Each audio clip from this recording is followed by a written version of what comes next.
এটা কি বাঘেরই কীর্তি বলে আপনার মনে হয়? নিঃসন্দেহে মিস্টার মিত্র। কাল বৃষ্টি নেমেছে রাত 2টোর পর। যেভাবে রক্ত ধুয়ে গেছে তাতে মনে হয় খাবার ব্যাপারটা বৃষ্টির আগেই সেরে ফেলেছে। ম্যানিটার যেখানে মানুষ মারে সেখানেই কি খাওয়ার কাজটা সারে? অনেক সময় শিকার মুখে করে এক জায়গা থেকে আরেক জায়গায় নিয়ে যায় না? তা তো বটেই।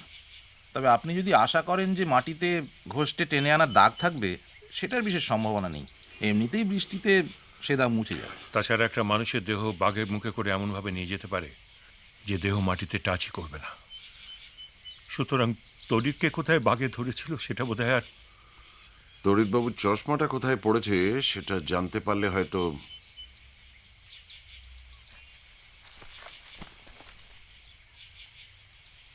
কি দেখছেন?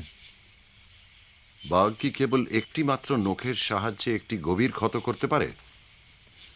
হঠাৎ এই প্রশ্ন? দেখে যান।